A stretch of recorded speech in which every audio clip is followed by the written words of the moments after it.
معاشر المسلمين، يقول الله تعالى: كل نفس ذائقة الموت، كلا نفس yenye kuonja kifo, kila nafsi itakufa. Wa innama tuwaffawna ujurakum yawma alqiyama, na hakika hapana vingine, mtalipwa ujira wenu, malipo yenu siku ya kiyama.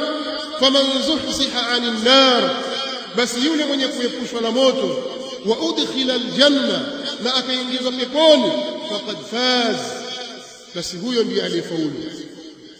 Wama alhayatu ad-dunya illa mata'ul ghurur, na hayakuwa maisha ya dunia isipokuwa ni starehe yenye hadaa. Tujalie mathalan kuna miaka takriban 111 ya miladia. Ukijitazama kwa mtu mwenye umri kama huo, dunia ya leo ya kufaa wenda nayo, starehe za kidunia za leo za kufaa, utajiona kwamba unapaya kwenye dunia. Kwa mtu mwenye umri wa kiasi hicho, dunia inakufaya, si yako tena. Huna marafiki wale uliocheza nao na kusoma nao na kukua nao, huwaoni.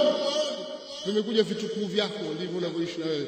Watu 60, 70 ni vitukuu vyako hivyo, wale wenzako wote hawapo. Bila shaka dunia itakuwa chungu kwako. Twajua kwamba watu wafa, wazika, tupata taarifa fulani bwana. Na hivi sasa hali ilivyo, vifo vya ghafla vimekuwa vingi, maradhi yamekuwa mengi, watu wafa. Ndugu zangu katika imani, watu wanakufa kwa kiasi kikubwa sana, makundi kwa makundi yanarejea kwa Mola wao. Inna ad-dunya hulwun khadratun, hakika dunia hii, dunia ni tamu, dunia iko chali kiwiti, yani kijani kibichi kabisa, ndivyo ukitazama ilivyo tamu. Wa inna Allah ta'ala mustakhlifakum fiha, na hakika Allah subhanahu wa ta'ala amewaweka nyinyi badali, wapishana katika ardhi. Waja hawa kisha wanaondoka, wanakuja wengine, mnapishana katika ardhi. Fayanzuru madha ta'malun, ili watazame mtafanya nini hapa duniani, mtatenda jambo gani.